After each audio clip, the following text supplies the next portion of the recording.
আল্লাহ জান্নাত থেকে হজরত আদম আলাইহিসসালাম এবং মা হাওয়া আলাইহিসসালাম জান্নাত থেকে কেন পৃথিবীতে পাঠিয়েছিলেন? জান্নাতের নূরের মতো ঝলমলে আলো, সুগন্ধি ফুলের বাগান, পাখিদের মধুর বাণী, এইসব বিরাট অদৃশ্য জান্নাতের মাঝেই একা থাকতেন হজরত আদম আলাইসাল্লাম।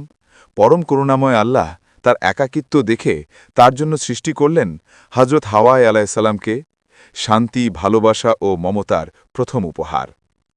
তারা দুজন জান্নাতে সুখে শান্তিতে চলছিলেন, কোনো দুঃখ নেই, কোনো কষ্ট নেই, শুধু আল্লাহর নূর আর স্নেহ। কিন্তু মানবজাতির ইতিহাস অর্পণ করার আগে আল্লাহ তাদের দিলেন একটি পরীক্ষা। আল্লাহ বললেন, তোমরা জান্নাতের যে কোনো ফল খেতে পারো, কিন্তু এই একটি গাছের কাছে যেও না। এ ছিল না নিষেধাজ্ঞা, নয় বরং শিক্ষা। জীবনে কিছু সীমা মানতেই হয়। আল্লাহর আদেশ মেনে চললেই শান্তি পাবেন। শয়তান ঠিক এই সুযোগটাই নিল। সে ফিসফিস করে বলল, তোমরা কি জানো না এই গাছ তোমাদের অমরত্ব দেবে? তোমরা কখনো মরবে না, ফেরেশতাদের মতো হয়ে যাবে। হজরত আদম আলাইসাল্লাম ও মা হাওয়া আলাইসাল্লাম কোনো লোভ, আশা বা খারাপ ইচ্ছে থেকে নয়, ভুলবশত অজান্তেই শয়তানের ধোকায় পড়ে গাছের ফল খেয়ে ফেললেন। তাদের জন্য সঙ্গে সঙ্গে জান্নাতের নূর বদলে গেল। হাওয়ার চোখে ভয়ের ছায়া, আদমের চোখে তিনি চিন্তা করলেন যে আল্লাহর কথাও মান্য করে আমরা আল্লাহর আদেশ পালন করার সুযোগটাও আমরা হারিয়ে ফেললাম। তখন আল্লাহ তাদের শাস্তি হিসেবে নয়, বরং মহান পরিকল্পনার অংশ হিসেবে পৃথিবীতে পাঠালেন। কারণ মানুষের সৃষ্টি শুধু জান্নাতে থাকা নয়, এই পৃথিবীতে পরীক্ষা, পরিশ্রম, সৎকর্ম এবং আল্লাহর দিকে ফেরার শিক্ষা শেখানো উদ্দেশ্য ছিল। তারা যখন প্রবেশ করে, পৃথিবী ছিল ঠান্ডা, অচেনা, কঠিন। হজরত আদম আলাইসাল্লাম একদিকে, হাওয়া আলাইসাল্লাম অন্যদিকে নেমে গেলেন। দুজনে কেঁদে উঠলেন। এ এক অদ্ভুত একাকিত্ব, জান্নাতের আলো থেকে দুনিয়ার অন্ধকারে নেমে আসা। অত্যন্ত দুঃখ এবং কষ্ট তিনি।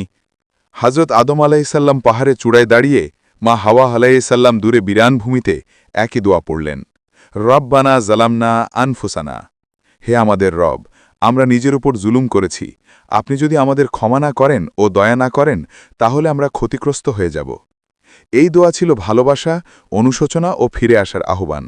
আর আল্লাহ, তিনি তো সর্বদয়, সর্বক্ষমাশীল, তাদের ক্ষমা করলেন। অনেক কালের কান্না, অনেক দিনের তওবা শেষে আল্লাহ তাদের আবার মিলিয়ে দিলেন এক ময়দানে আরাফাতে।